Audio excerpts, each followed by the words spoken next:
దేవునికి స్తోత్రం. Praise lord. Hallelujah. దేవుడి ఈ వాక్యము ద్వారా మనతో మాట్లాడును గాక. మరొకసారి రెండు చేతులు దేవుని స్తుతించుదాం. దేవునికి స్తోత్రం. హల్లెలూయా.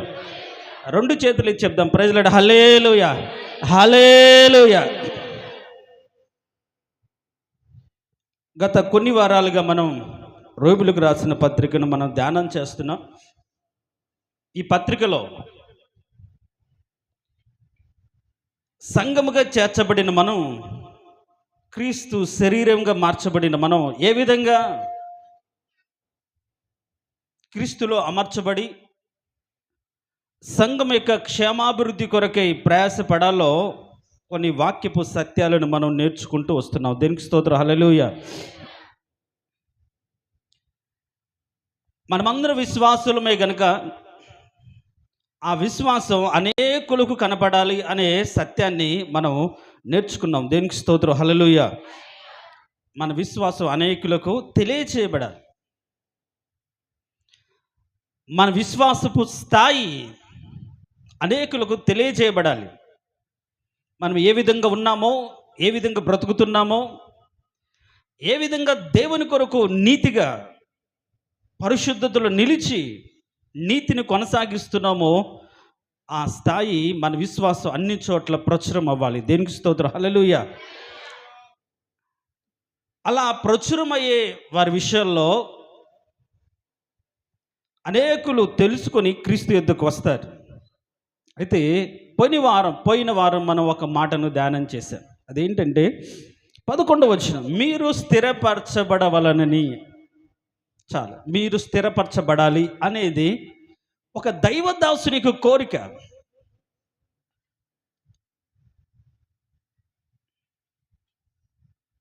విశ్వాసులు స్థిరంగా ఉండాలి, స్థిరపరచబడాలి. మీరు స్థిరముగా నిలిస్తే మేము బ్రతికినట్లే అని పౌలు అంటాడు.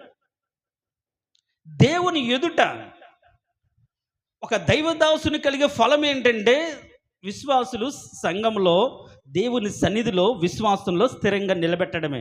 దేవునికి స్తోత్రం. హల్లెలూయా. రేపు ఒట్టి చేతులతో ఆయన ఎదుట నేను నడిపించాను కానీ ప్రభువా, నేను చెప్పాను కానీ ప్రభువా, నేను ప్రార్థించాను కానీ ప్రభువా అనే మాటలు మనం చెప్తే నీ ఫలం ఏది అని అడుగుతాడు. దేనికి స్తోత్రం. హల్లెలూయా. కాబట్టి మీరు నిలబడాలి. పౌలు అంటాడు, మీరు నిలబడితే మేము బ్రతికినట్టే. దైవ సేవకుడి కోరిక ఒకటే, విశ్వాసులు విశ్వాసంలో నిలబడాలి, దేవుని సన్నిధిలో స్థిరంగా ఉండాలి. వారి బ్రతుకులో ఏర్పడిన శ్రమలు, దుఃఖాలు, కన్నీటిలో ఏ విషయంలో అయినా సరే క్రీస్తును ఎరిగిన వారిగా, క్రీస్తును తెలుసుకున్న వారిగా వాళ్ళు దేవునితో అంటకట్టబడి సంఘంతో జతపరచబడి దేవుని కొరకే బ్రతకాలి. దేవునికి స్తోత్రం. హల్లెలూయా. చెప్దాం. Praise lord. హల్లెలూయా. కాబట్టి ఎందుకు స్థిరపరచబడాలి అంటే ఒక మాట, పోయిన వారం ఎందుకు స్థిరపరచబడలేకపోతున్నారు అనే మాటను ఒక సత్యాన్ని మీకు చెప్పాను. ఎవరికైనా తెలుసా? మన బ్రతుకులో భక్తిహీనత ఉంటే స్థిరపరచబడలేరు. సందేహము, అనుమానం, అవిశ్వాసం ఉంటే వాళ్ళు స్థిరపరచబడరు. అందుకని పోయిన వారం మనం ఎలా స్థిరపరచుకోవాలి దేవునిలో అనే మాటకు చెప్పడానికి ముందు అసలు ఎందుకు ఇంతకాలం స్థిరపరచబడలేకపోయాం దేవుని చేత అంటే భక్తిహీనతను బట్టి. దాన్ని అన్గాడ్లీనెస్ అని అన్నారు ఇంగ్లీష్. దేవునికి ఇష్టం లేదు. దేవుని కోపం భక్తిహీనత మీద ప్రచండ వేగంతో వస్తుంది. సమస్త దుర్నీతిని కలిగించే భక్తిహీనత మీద ఆయన పరలోకము నుండి ఏమొస్తుందంటే కోపం.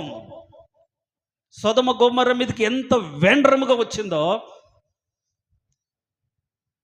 ఆదికాండం 6వ అధ్యాయంలో ఏ విధంగా ఆనాటి ప్రజలు దేవుని విరోధంగా బ్రతికిన దాన్ని బట్టి జలప్రలయం ద్వారా వారిని చంపివేయాలనేంత తీవ్రమైన కోపంతో వచ్చిందో, ఈ రోజుల్లో కూడా దేవుని ఎరిగి నీతిగా బ్రతకకుండా దుర్నీతిని ఆధారం చేసుకొని దుర్నీతి సాధకములో బ్రతుకుతూ భక్తిహీనతలో ఉంటూ ఆయన తూచగలిగిన భక్తిలో, ఆయన చూస్తున్నప్పుడు ఆయనకు సమానమైన, ఆయన కోరుకున్న స్థాయిలో భక్తి లేకుండా బ్రతికిన దాన్ని బట్టి మన బ్రతుకులో శ్రమలే. భక్తిహీనదంటే భక్తిలో హీనమైన స్థితి, ఆయన కోరుకున్నంత స్థాయిలో లేదని అర్థం. కాబట్టి ఆ భక్తిహీనతను బట్టి స్థిరపరచబడలేకపోతున్నారు, సందేహం ఉంటే స్థిరపరచబడలేకపోతున్నారు. కానీ దేవుడు కోరుకుంటున్నాడు మనము స్థిరపరచబడాలని. దేనికి స్తోత్రం, హల్లెలూయా. ఇంకొక మాట ఉంటుంది, ఒకవేళ మన జీవితంలో అపవాదిని మనం ఎదుర్కోవాలన్నా సరే మనం స్థిరముగా నిలిచి ఎదుర్కోవాలంట. బైబిల్లో ఉంది ఆ మాట, తెలుసా? సమస్యలు ఒకవేళ సాతాను వలన కలిగాయి, బాధలు, ఇబ్బందులు, కన్నీరు, యోబు లాంటి కష్టాలు మన జీవితంలో కలిగినా మనము విశ్వాసములో స్థిరముగా నిలిచి ఎదుర్కోవాలి. దేనికి స్తోత్రం, హల్లెలూయా. అదొక్క మాటను చూసి ఇంకొక భాగంలోకి వెళ్తాను చూడండి. పేతురు రాసిన మొదటి పత్రిక 5వ అధ్యాయం 9వ వచనం. పేతురు రాసిన మొదటి పత్రిక 5వ అధ్యాయం 9వ వచనం.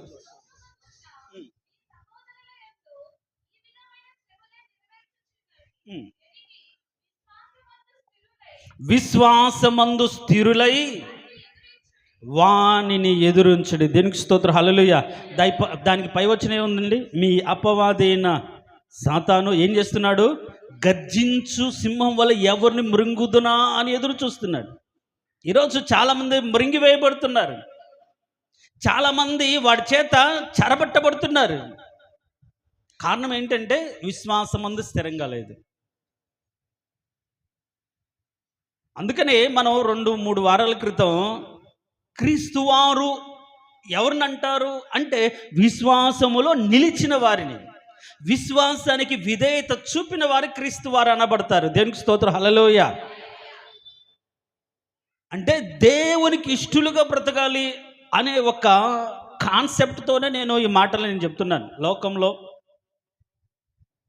ఇష్టానుసారంగా బ్రతకడం కాకుండా దేవునికి ఇష్టలుగా బ్రతకాలి, మన యొక్క విశ్వాసం దేవునికి యథార్థంగా ఉండాలి, దేవుడు కోరుకున్నటువంటి భక్తి చేయాలనే ఒక సంకల్పంతో, అలాంటి సంఘంగా నేను నడిపిస్తున్న సంఘం ఉండాలనే ఆశతో పదే పదే చెప్తున్న దాన్ని బట్టి ఏదో ఒక రోజు వాళ్ళకు మార్పు కలుగుతుందనే ఆశతో ఇంతకాలం మన పాస్టర్ గారు ఇదే కదా చెప్తున్నాడు, ఇలా ఉండాలి కదా, ఇంకా మార్చుకోకపోతే ఎట్లా, ఇంకా వదిలిపెట్టకపోతే ఎట్లా, ఇప్పటికైనా యథార్థమైన భక్తి చేద్దాం, ఇప్పటికైనా నీతియుక్తమైనటువంటి ఆలోచనలో బ్రతుకుదాం, ఇప్పుడైనా సత్యమందు నిలబడతామనే ఒక ఆలోచనలోనికి వచ్చి ఇప్పటి వరకు చేసిన ఒక నామకార్థ, ఒక వ్యర్థమైన భక్తిని, లోకాశలను బట్టి, లోక కోరికలు తీర్చుకోవాలి తలంపును బట్టి చేసిన భక్తిని వదిలిపెట్టి ఒక నీతియుక్తమైన భక్తిలోకి వస్తారని ఒక ఆశతో పదే ఈ మాటలు మీకు చెప్తున్నాను. దేవునికి స్తోత్రం, హల్లెలూయా.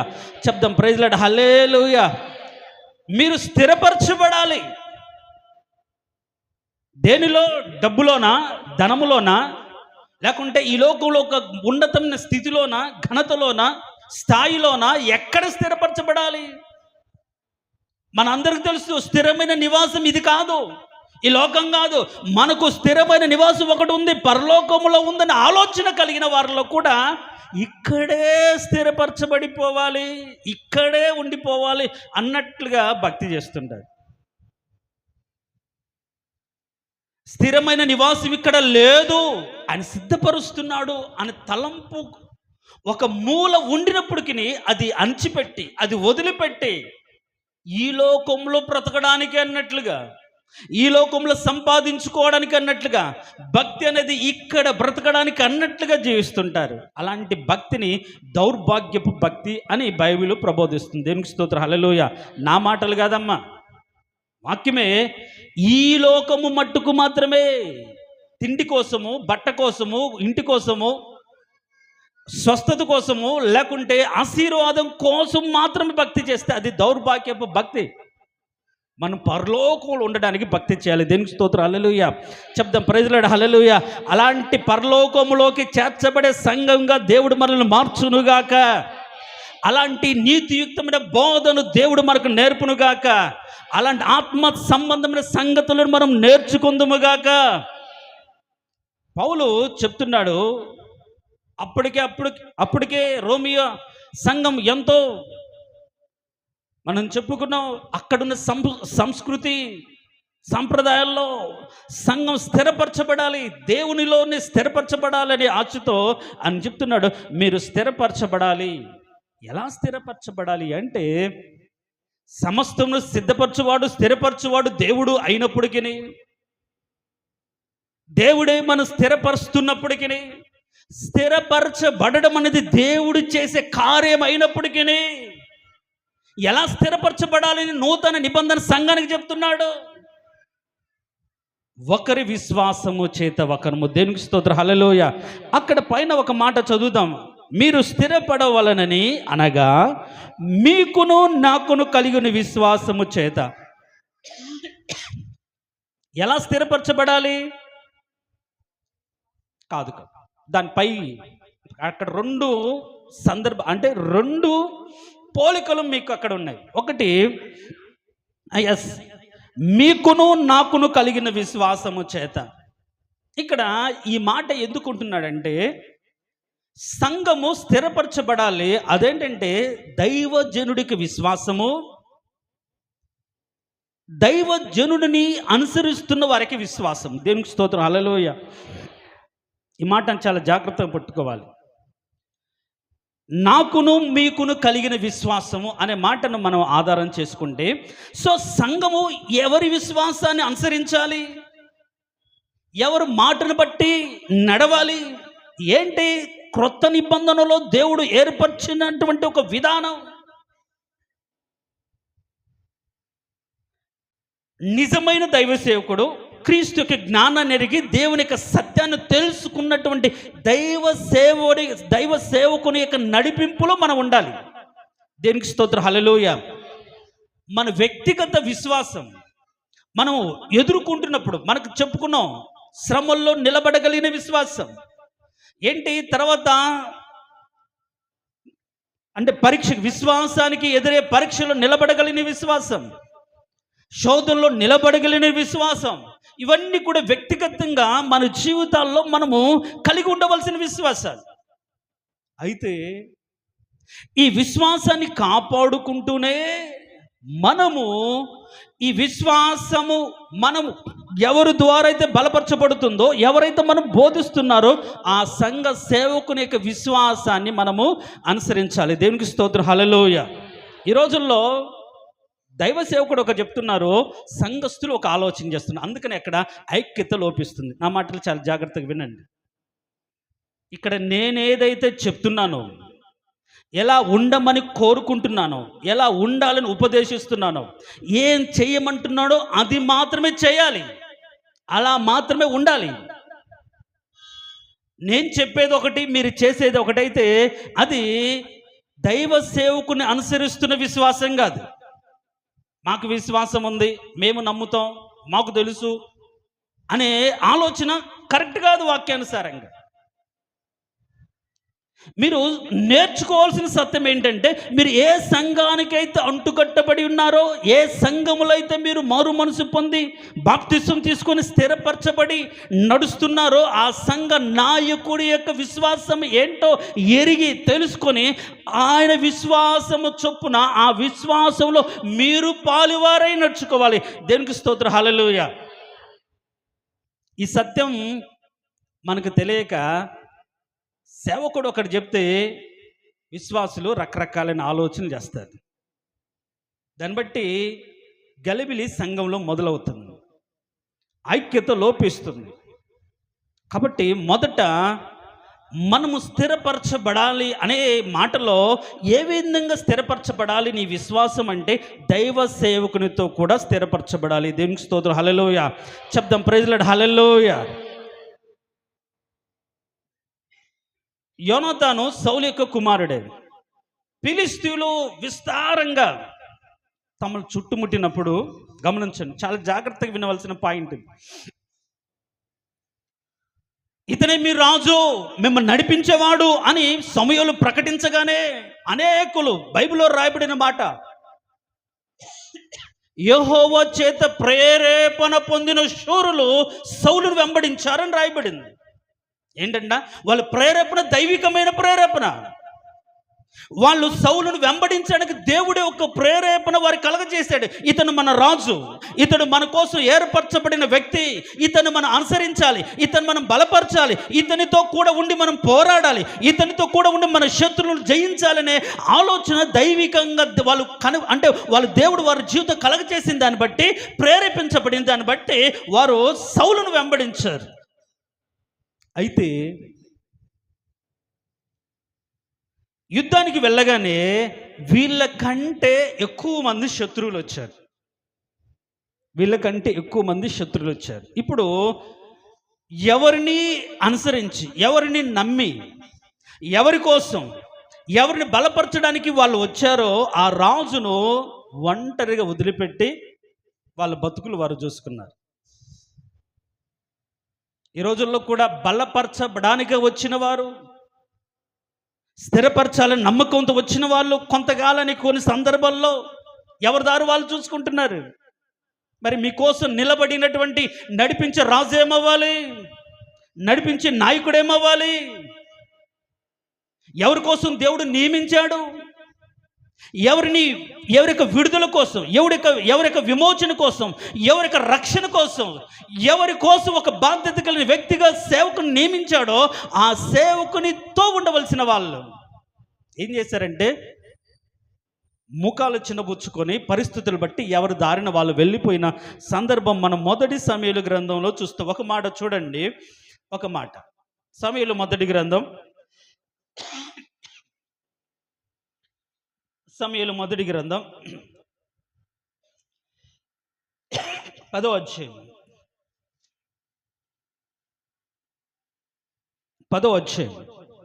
27వ వచనం చదువు. 26వ వచనం.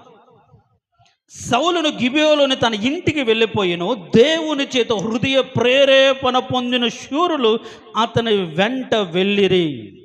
అయితే అక్కడ కూడా ఉన్నారు పనికి మాలిన వారు కొందరు. ఈ మనుషుడు మనల్ని ఎలాగూ రక్షింపగలడని చెప్పుకొనుచు నిర్లక్ష్యం చేసిన వాళ్ళు కూడా ఉన్నారు. అయితే ఏం జరిగింది ఇక్కడ ఈ అధ్యాయంలో అంటే చూడండి, 13వ అధ్యాయం, అదే అధ్యాయంలో 13వ అధ్యాయంలో ఎవరైతే సౌలు దగ్గరకు వచ్చారో, సౌలును బలపరచడానికి వచ్చారో, సౌలుతో ఉండడానికి వచ్చారో, సౌలుతో కూడా పోరాడడానికి వచ్చారో వారందరూ విస్తారమైన ఫిలిష్తీయులు తమతో కూడా ఉన్నారని చూసి ఏం చేశారంటే 6వ వచనం, ఇశ్రాయేలీయులు దిగులు పడుచు వచ్చి తాము ఇరుకులో ఉన్నట్లు తెలుసుకొని గుహల్లోనూ పొదల్లోనూ మెట్టలలోను ఉన్నత స్థలములోను కూపంలో దాగిరి.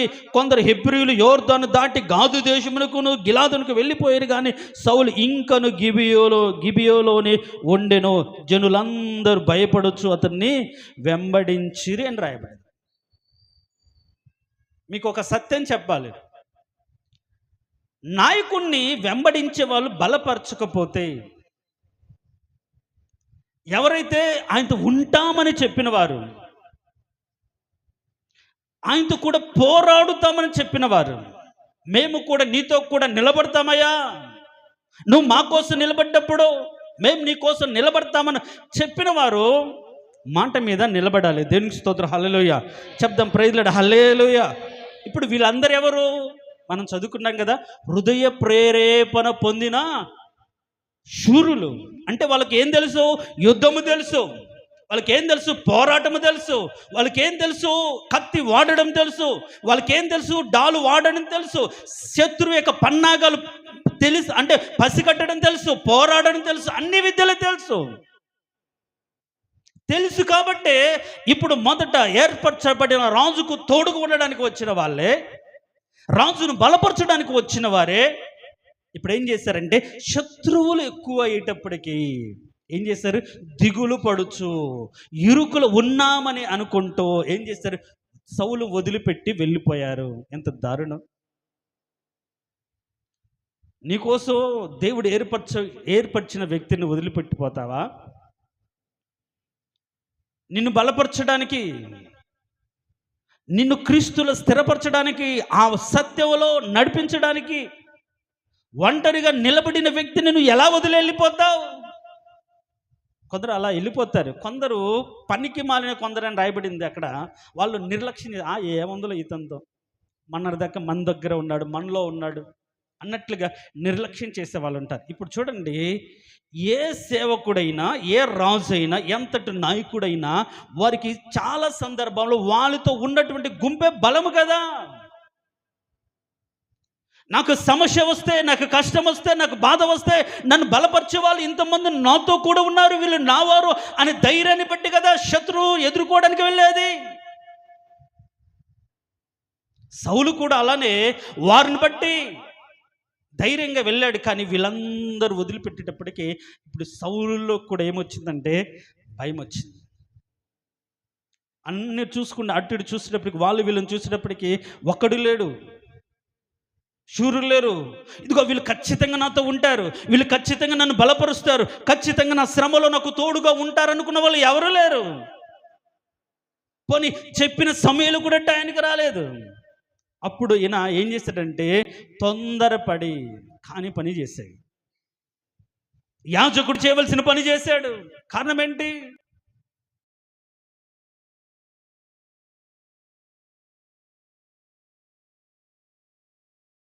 ఆధారపడకుండా ప్రజల మీద ఆధారపడిన దాన్ని బట్టి. గమనించండి ప్రియులారా, ఏ సేవకుడైనా, ఒకసారి మార్కాపురంలో అనుకుంటాను కొత్తగా సంఘము ప్రారంభించిన అప్పుడు నన్ను పిలిచి ఒక ఆదరణ మాట చెప్పమంటే ఒక్కటే చెప్పాను. మనం నమ్మాల్సింది మనల్ని వెంబడించే వాడిని కాదు, మనల్ని పిలిచిన దేవుని అని చెప్పాను. దేవునికి స్తోత్రం. హల్లెలూయా చెప్దాం. Praise lord. హల్లెలూయా.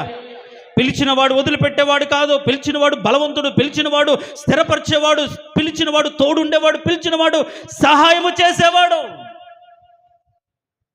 ఆ పిలుపులో పాలువారైన వారిని బట్టి నువ్వు ధైర్యం తెచ్చుకోకూడదు.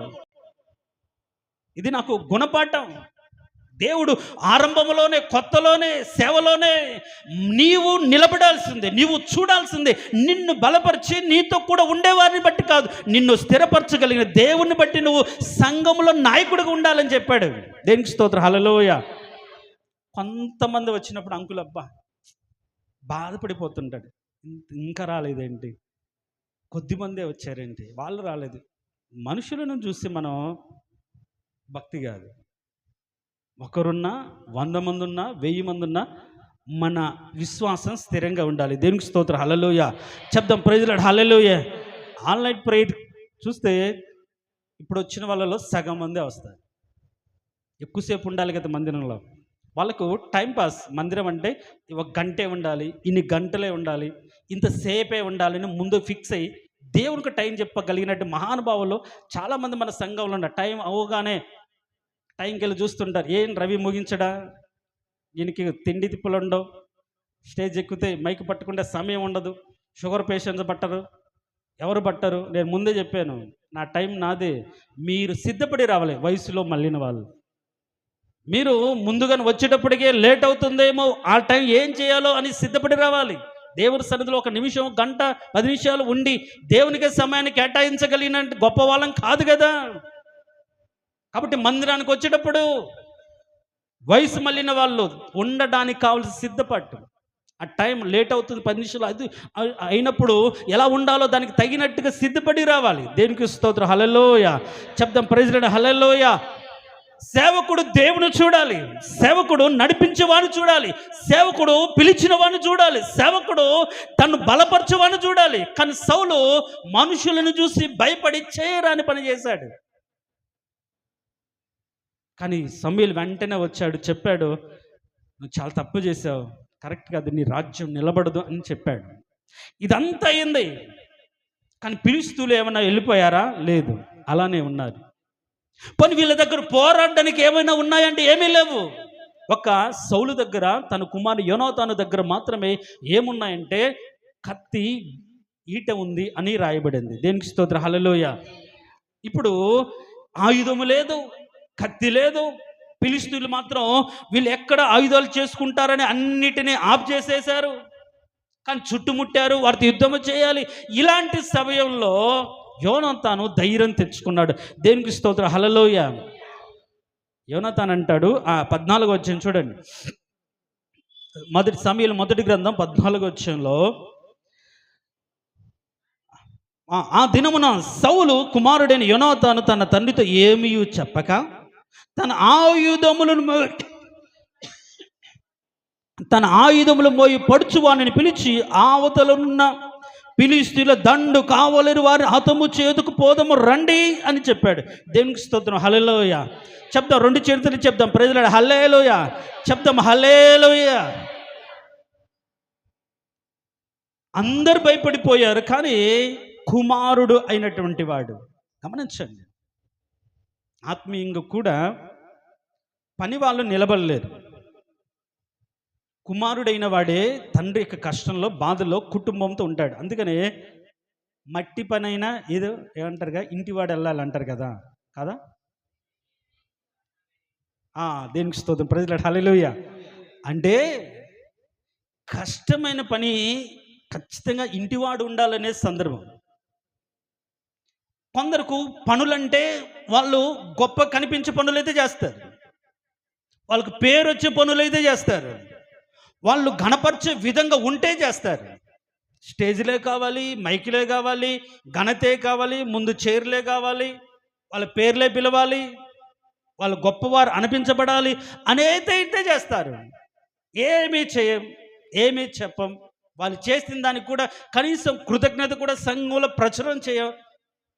చాలామంది అలాంటి సందర్భంలో ఏదైనా పని చేయడానికి రారు.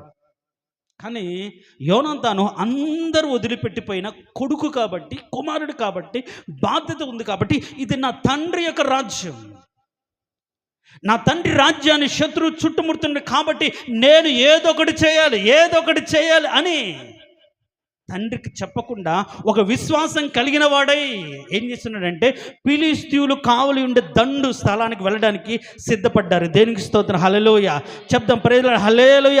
కుమారుడైన వాడు, నిజమైన ఆత్మీయ కుమారుడు ఏం చూస్తాడంటే తండ్రి యొక్క క్షేమాన్ని చూస్తాడు. దేనికి స్తోత్రం. హల్లెలూయ. మిగతా వాళ్ళు ఎవరు?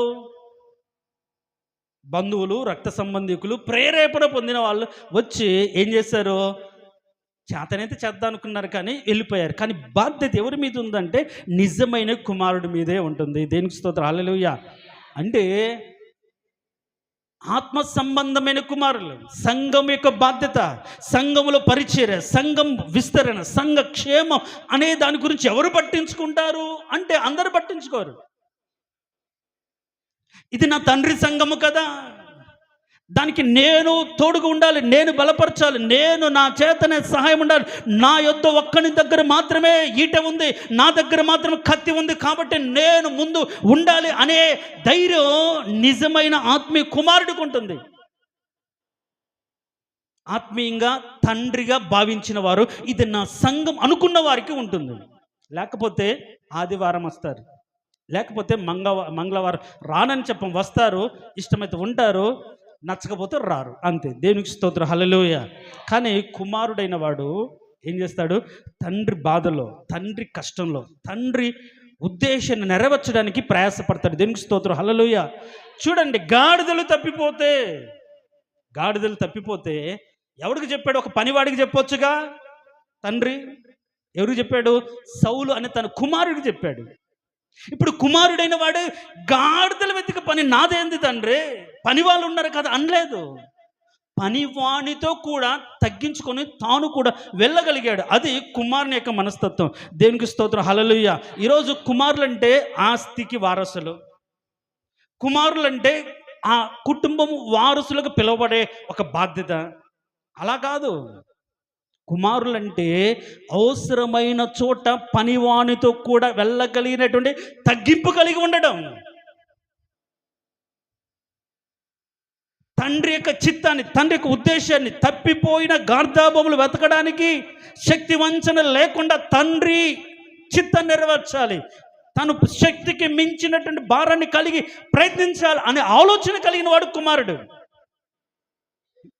ఈ ఆలోచనలు బట్టి మీలో ఎంతమంది సంఘము నాది అనుకున్న ప్రేమ కలిగిన వాళ్ళు ఉన్నారో నేను చెప్పలేను. ఉన్నారు, లేరని చెప్పను. చెప్పకపోయినా బాధ్యత తీసుకొని కుటుంబాలను పరామర్శించి, బాధల్లో ప్రార్థించి, ఆర్థిక సహాయాన్ని చేసిన వారు కూడా ఉన్నారు. దేనికి స్తోత్రం, హల్లెలూయా. పోయిన ఆదివారమే తల్లులు ఇద్దరు, ఆ పెద్దమ్మ మద్దమ్మ గారు బాగా లేకపోతే వీళ్ళని అడిగి వాళ్ళ దగ్గర వీళ్ళ దగ్గర సేకరించి ఒక 2,000 రూపాయలు, మనం అదే చెప్పుకున్నాం కదా, ఉపచారము చేయాలి, బాధలో ఉన్నవారిని పరిచయం చేయాలి, మీ దాతృత్వం కనిపించాలి. అదే కదా విశ్వాసం. విశ్వాసం అంటే ప్రేమ కదా, అదే మనం నేర్చుకుంటున్నాం. నాకెందుకులే, ఎవరి ఇష్టాలు వాళ్ళు, ఎవరికి శ్రమల వాళ్ళు, ఇవ్వాలి ఇబ్బందులు అని అనుకోకుండా, అయ్యో నా తోటి సహోదరి ఎవరు ఆమెను దిక్కులేని దానిగా ఉంది, ఎవరు ఆమెకి ఇచ్చేవారు లేరు, ఎవరు చూసేవారు లేరు, ఏదో ఒక సాయం చేద్దాం చేయడానికి వారి దగ్గర లేకపోగా వాళ్ళని వీళ్ళు అడిగి వెళ్ళి సహాయం చేయడం అనేది నిజమైన విశ్వాసం కదా. దేవునికి స్తోత్రం, హల్లెలూయా. అది మనసు కలిగిన బాధ్యత కలిగిన తల్లుల యొక్క లక్షణం. దేవునికి స్తోత్రం, హల్లెలూయా. దేవునికి స్తోత్రం, హల్లెలూయా. అలాంటి తల్లులు, అలాంటి మనసు కలిగిన వాళ్ళు ఉండడం మనకు క్షేమకరం. కుటుంబం గురించి ఆలోచించగలిగిన వారు తల్లిదండ్రులు. అంతే మాత్రం కాదు, కుటుంబ బాధ్యత గురించి ఆలోచించగలిగిన వాళ్ళు ఆ కుటుంబంలో పుట్టిన కుమారులు కావచ్చు, కుమార్తెలు కావచ్చు. బాధ్యత లేకుండా తిరిగిన దాన్ని బట్టే కదా ఈరోజు తల్లిదండ్రులు కష్టాలు, విచ్చలవిడిగా వాళ్ళ ఇష్టానుసారంగా బ్రతుకుతున్న దాన్ని బట్టే కదా తల్లిదండ్రులకు వేదనలు. కుమారుడైన వాడు ఏం చేస్తాడు? నీతిమంతుడైన కుమారుడు తన తండ్రిని సంతోషపరుస్తాడు, బాధ్యతను నెరవేరుస్తాడు. యోనాతాను ఒక నీతిమంతుడైన కుమారుడు. దేనికి స్తోత్రం, హల్లెలూయా. కాబట్టి తండ్రి భారాన్ని కలిగి తన దగ్గర మాత్రం కత్తి ఉన్నప్పుడు పట్టుకొని తన ఆయుధములు మోయువాంతో చెప్పాడు. ఏంటి అంటే, మనం అక్కడ ఫిలిష్తీయులు దండు కావలి వారు ఉన్న స్థలానికి వెళ్దామా? వాళ్ళు ఆయుధాలతో వచ్చారు, వాళ్ళు గుంపులుగా వచ్చారు, వాళ్ళు ఎంతో విస్తారంగా వచ్చారు, కానీ వీళ్ళు ఒక్కరే. ఇప్పుడు ఈ నడిపించి నాయకుడు తనకి ఆయుధం మోయవాంతో చెప్తున్నా, మనం వెళ్దామా అంటే ఇప్పుడు ఏమనాలి? ఇప్పుడు అతను, అయ్యా నీ దగ్గర ఆయుధం ఉంది, నువ్వు పోరాడతావు, నా దగ్గర ఏమీ లేదు, నీ సామాను మోయడానికి నేను నియమించబడ్డాను, నీతో కూడా రావడానికే తప్ప నేనేం చేస్తాను? వెళ్ళగలిగితే నువ్వు వెళ్ళు, చేయగలిగితే నువ్వు చేయి, నేను చూస్తాను, నువ్వు బతుకుతే ఈ విషయాన్ని మీ నాన్నకి చెప్తాను, లేకపోతే ఏం లేదు అని బాధ్యత మరిచి ప్రవర్తించలేదండి. దేవునికి స్తోత్రం, హల్లెలూయా. ఎలా ఉండాలి? ఏం చెప్పాడు? ఒక మాట చదవండి.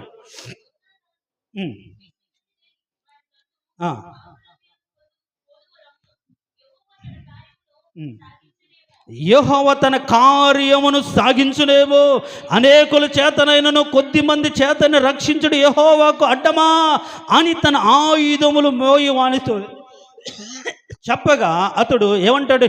నీ మనసులో ఉన్నదంతయు చేయుము, పోదము, రమ్ము, నీ ఇష్టానుసారంగా నేను నీకు తోడుగా ఉన్నానని అతనితో చెప్పను. దేవునికి స్తోత్రం, హల్లెలూయా. చెప్దాం, ప్రైజ్ లార్డ్, హల్లెలూయా. యోనాతాను యొక్క ఆయుధములు మోయేవాడు చెప్పిన మాట. ఈరోజు ఇలాంటి మాట పలికే విశ్వాసులుగా మనం ఉండాలి. దేవునికి స్తోత్రం, హల్లెలూయా. అయ్యా నువ్వేం చేస్తావో నువ్వు చేయి, మేమున్నాం, మేము సిద్ధం. క్రీస్తు యొక్క రాజ్య స్థాపన కోసం, దేవుని యొక్క నామ మహిమార్థం కోసం మనం ఏం చేయాలి? మనం ఎలా ఉండాలి? మన సంఘము కనిపించాలంటే, మన సంఘము అనేకులు ప్రచురపరచబడాలంటే, మేము నీతో కూడా ఉన్నవారము, నీతో కూడా నడిచేవారము అని ఈయనకు కలిగిన విశ్వాసములో వారు కూడా అనుసరించగలిగితే ఆ విశ్వాసం బలపరచబడుతుంది. దేవునికి స్తోత్రం, హల్లెలూయా. చెప్దాం, ప్రైజ్ లార్డ్, హల్లెలూయా. కాబట్టి ఇప్పుడు నాతో కూడా కలిసి రమ్మని చెప్తున్నాను. కాబట్టి మీ దగ్గర మీది ఉన్నదంతా దోచివ్వండి, కలిగిందంతా ఇవ్వండి. మొన్న ఒక చిన్న రీల్ చూశాను. ఆయన ఎట్లా మోటివేట్ చేస్తున్నాడంటే, దేవునికి ఇస్తే దీవిస్తాడు అనే సత్యం మనకు తెలుసు, కానీ ఉన్నదంతా ఇచ్చారు అన్నట్లుగా ప్రలోభ పెట్టడం దారుణం. ఒక చిన్న పిల్లవాడు కానుక బుడ్డిలో ఉన్న కానుకలంతా తెచ్చిచ్చాడు. నీకు కలిగినంతా ఇవ్వు అంటే వాళ్ళు తినడానికి ఏంటి, వాళ్ళు బతకడానికి ఏంటి? నీకు చేతనైతే నీ సామర్థ్యకు మేరకు ఇవ్వమని బైబిల్ బోధిస్తుంది. నీకు చేతనైతే, ఇష్టమైతే. అంతేకాని నీకున్నా లేకపోయినా నువ్వు బాధపడుతూ వేదన పడుతూ నీ బిడ్డలు దిక్కుమాలిన వారిగా, పనికి మాలిన వారిగా, భేదవారికి ఉంటే నీకు కలిగిందంతా తెచ్చివు అన్నట్టుగా చెప్పడం దారుణం. అలా చెప్పకూడదు. దేవునికి ఇచ్చే విషయంలో ప్రతి ఒక్కరూ హృదయపూర్వకంగా ఇవ్వాలి. దేవునికి స్తోత్రం, హల్లెలూయా. కానీ పరిచర్య ధర్మం జరగడానికి మీ దశం భాగాలు ఇవ్వాలి. దేవునికి స్తోత్రం, హల్లెలూయా.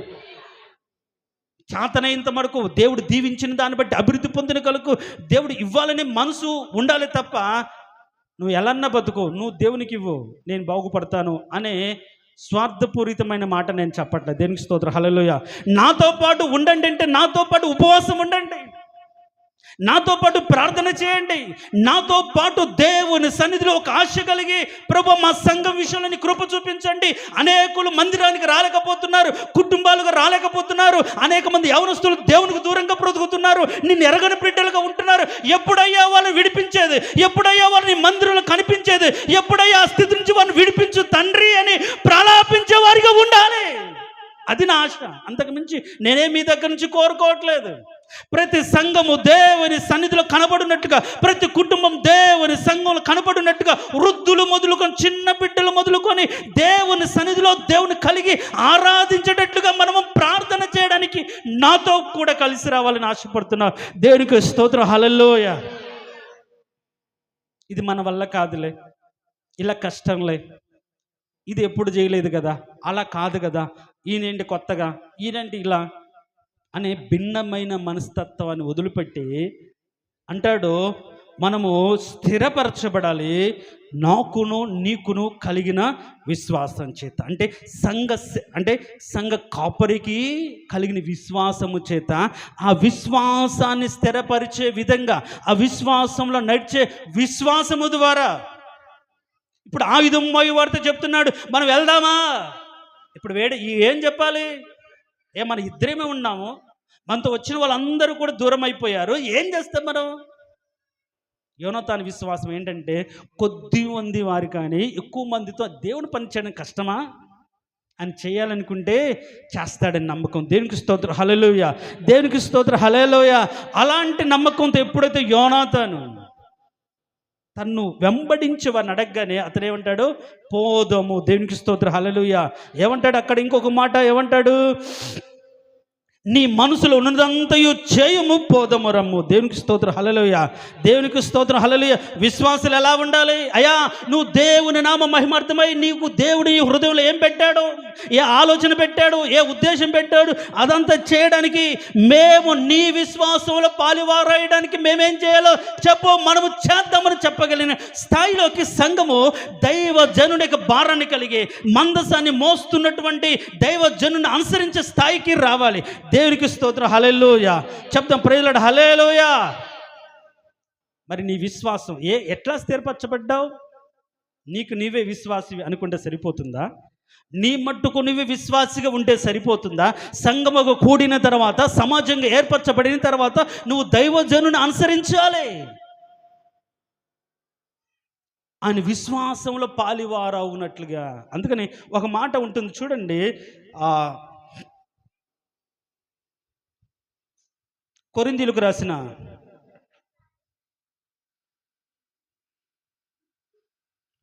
2వ పత్రికలో 1వ అధ్యాయం 7వ వచనం ఒకసారి చదవండి.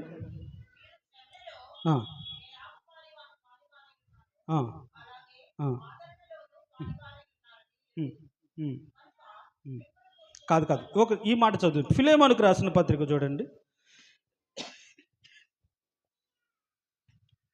అపోస్తలుడైన పౌలు ఫిలెమోనుకు రాసిన పత్రిక 1వ అధ్యాయం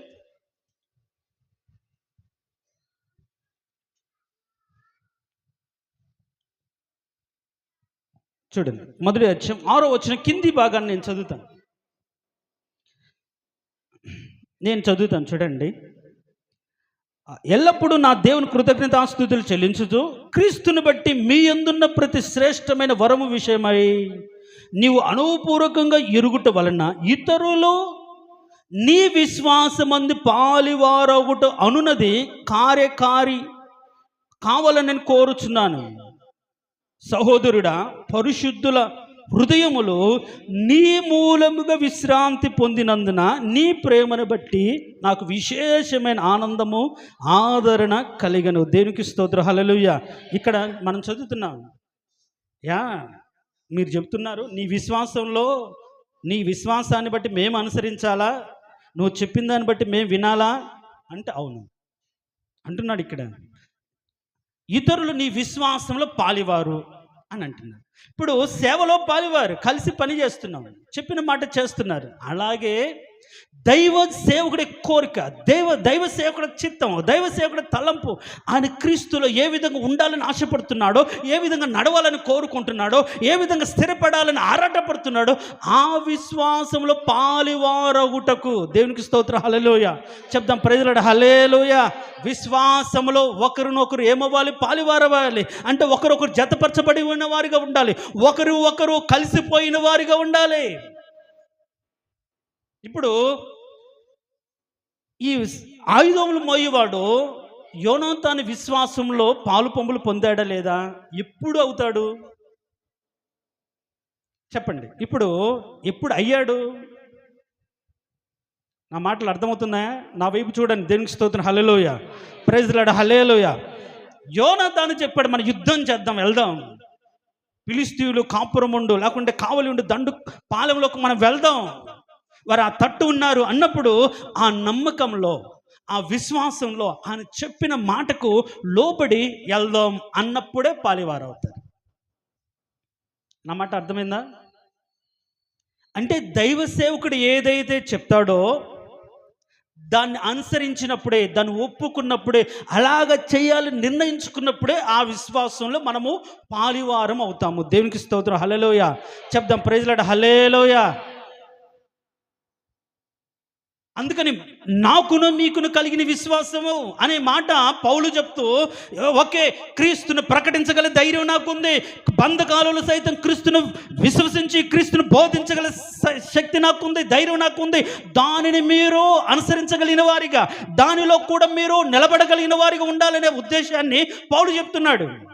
కాబట్టి ఈరోజు మొదట మనం ఎలా స్థిరపరచబడాలంటే, నీవు నమ్మి నీకు బోధిస్తూ నిన్ను నడిపిస్తున్న నీ సేవకుడు, నీ దైవ సేవకుడు ఏ విశ్వాసంలో నడుస్తున్నాడో, ఏ నమ్మకంతో సేవ చేస్తున్నాడో, ఏ సత్యాన్ని బట్టి బ్రతుకుతున్నాడో, ఏ నీతిలో జీవించాలని నీకు ఆదేశిస్తున్నాడో, ఏ పరిశుద్ధతను కాపాడుకోవాలని నీకు బోధిస్తున్నాడో, ఆ మాటకు నీవు లోబడి, ఆ మాట నువ్వు నమ్మి అలా బ్రతుకుతే, ఆయన చెప్పిన మాట ఆయన విశ్వాసపూర్వకంగా చెప్పాడు కాబట్టి నీవు ఆ విశ్వాసం పాలివాడవై ఆయన చెప్పినట్టుగా బ్రతుకుతూ కలిసి మీరు విశ్వాస జీవితాన్ని కొనసాగించే వారిగా ఉంటారు.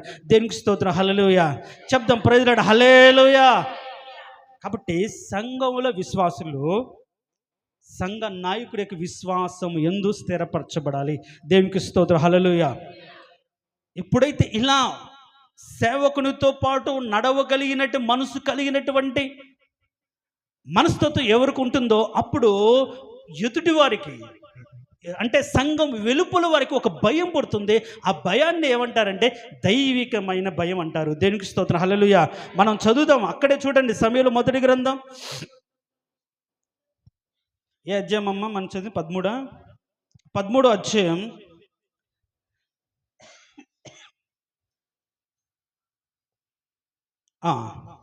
15వ వచనం చూడండి.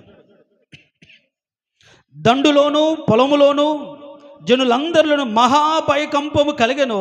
దండు కావలి వారును దోపుడుగాండ్రు భీతు నొందిరి, నేల అదిరెను, వారు ఈ భయము దైవికమని భావించిరి. దేవునికి స్తోత్రం. హల్లెలూయా చెప్దాం, ప్రైజ్ లార్డ్ హల్లెలూయా. నేను చెప్పాలనుకున్న మాట ఒకటే,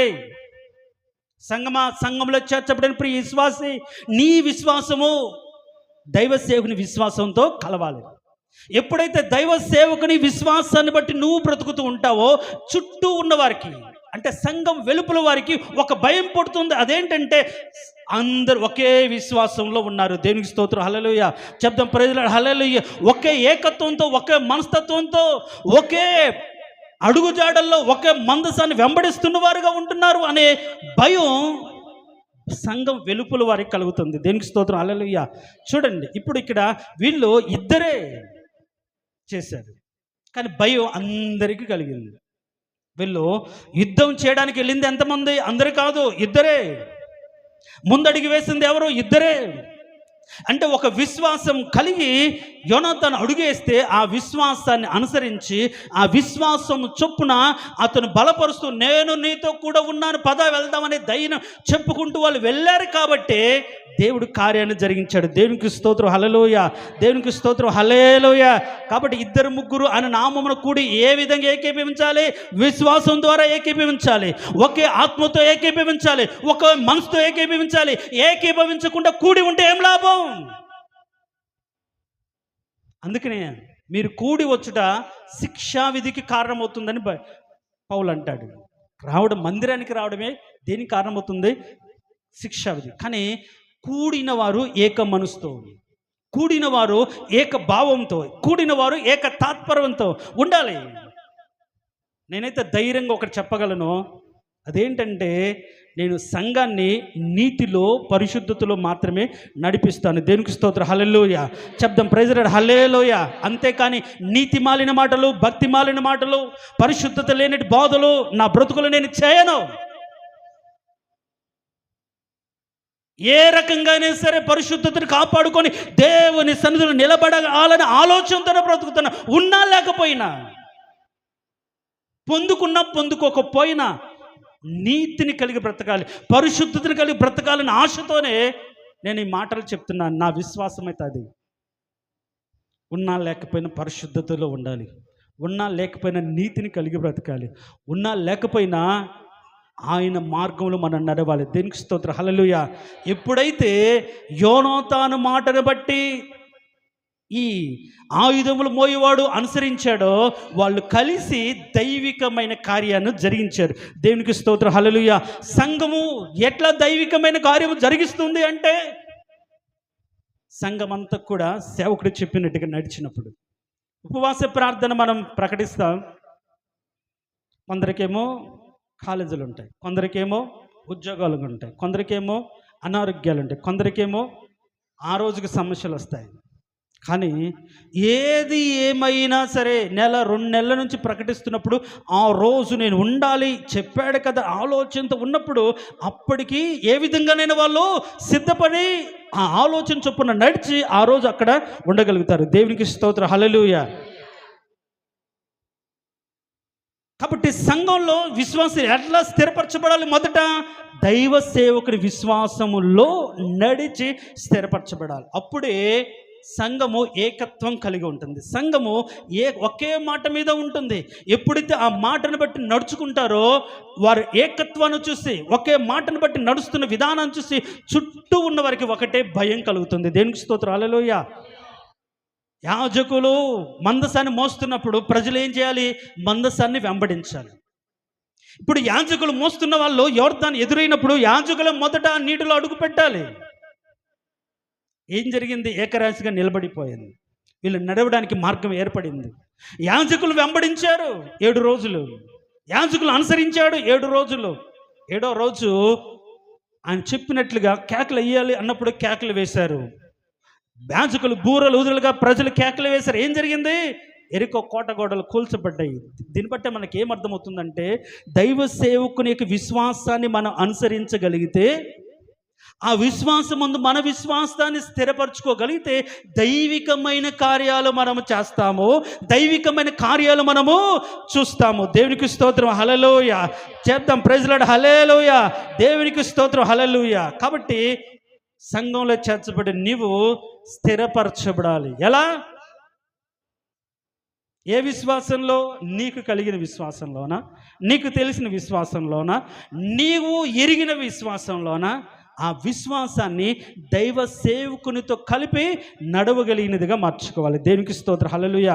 కాబట్టి మన సంఘము కూడా ఒకటే విశ్వాసం. అందుకనే ఎప్పుడో 1-2 ఏళ్ల క్రితం కూడా నేను ప్రకటించాను, ఒక కుటుంబంలో ఒకే సంఘానికి వెళ్ళండి.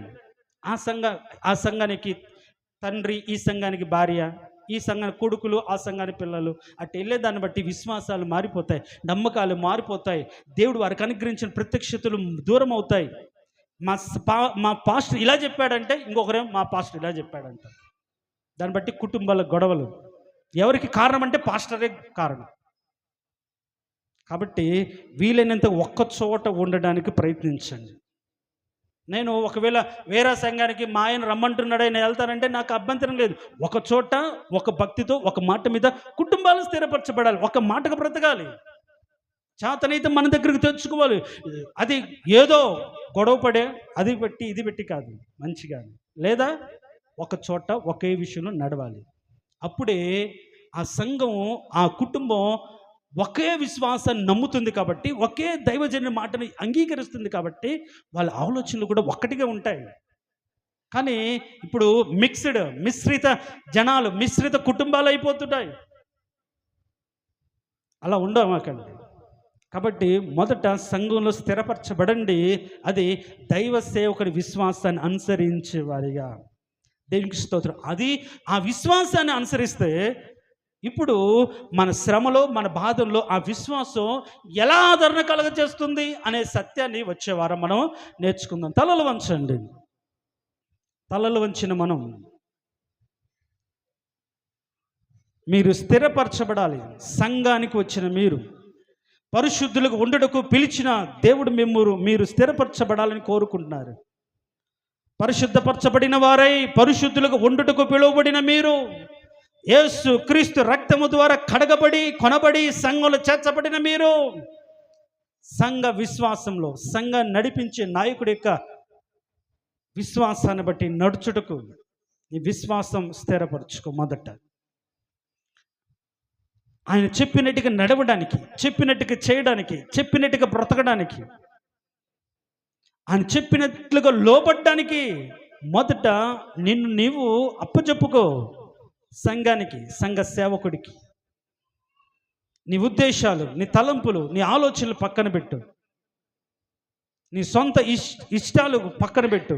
నువ్వు సంఘముగా కట్టబడాలంటే, దేవుని బిడ్డగా, దేవుని కుమారుడిగా నువ్వు ప్రచురం అవ్వాలంటే, క్రీస్తు వారుగా ఈ లోకానికి నువ్వు తెలియబడాలంటే,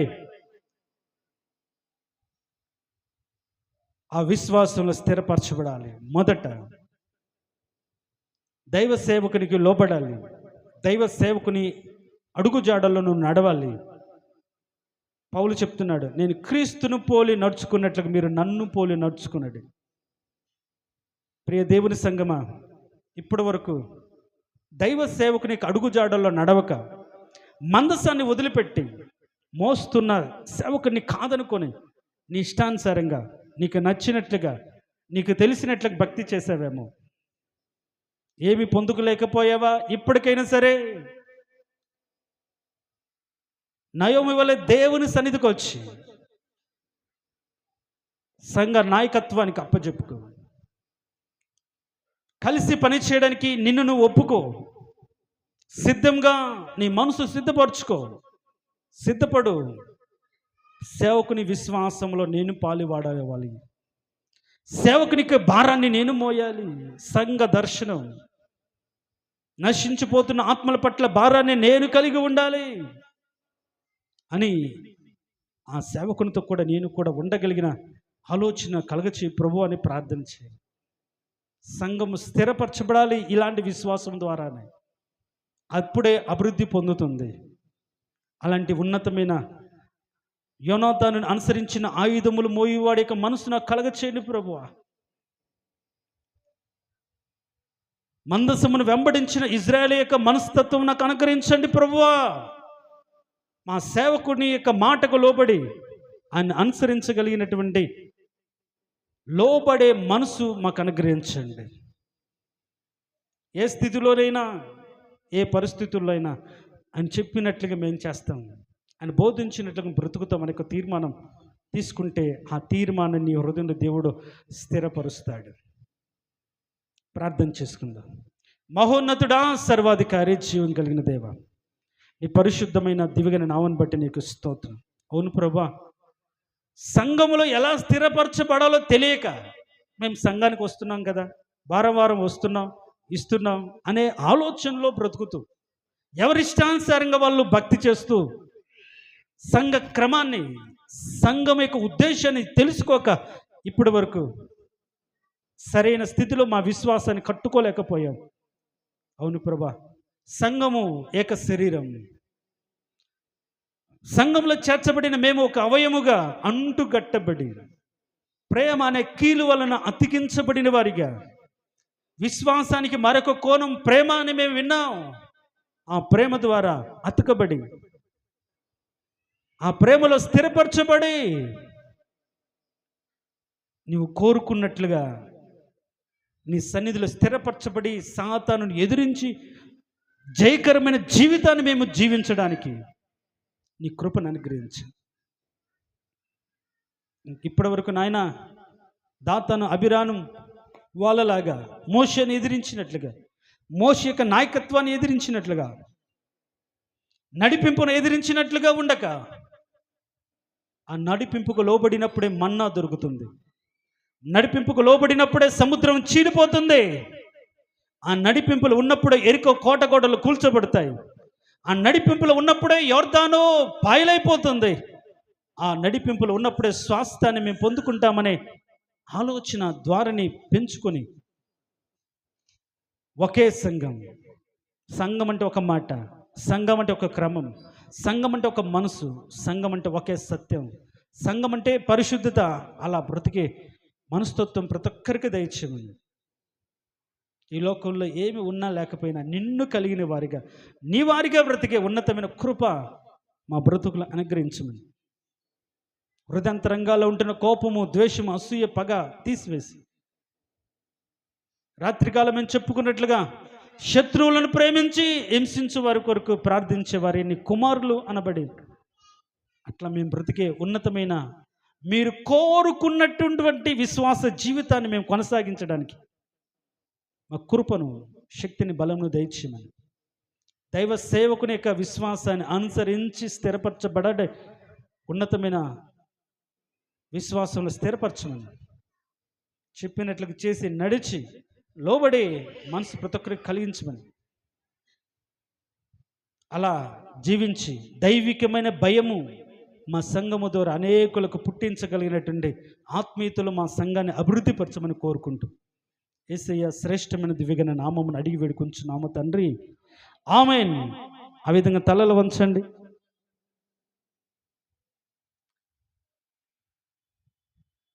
తలలు వంచిన మన కోసం మనం ఒక్కటిగా ఉండడానికి, ఒకప్పుడు ఏమీ లేని మనల్ని పరజనులుగా, దేవుని లేని ప్రజలకు ఉన్న మనల్ని ఆయన రక్తముతో కరిగి ఏకపరిచాడు, ఒక సంఘంగా మార్చాడు, ఒక శరీరంగా తీర్చిదిద్దాడు. మన పక్షాన్ని న్యాయం తీర్చి పాపం నుంచి విడిపించి దేవుని ఎరిగి ఉండగలిగే ఉన్నతమైన కృపను మనకు అనుగ్రహించాడు. ఈ కృపను బట్టి హృదయపూర్వకంగా దేవుని ఆరాధన చేసుకుందాం.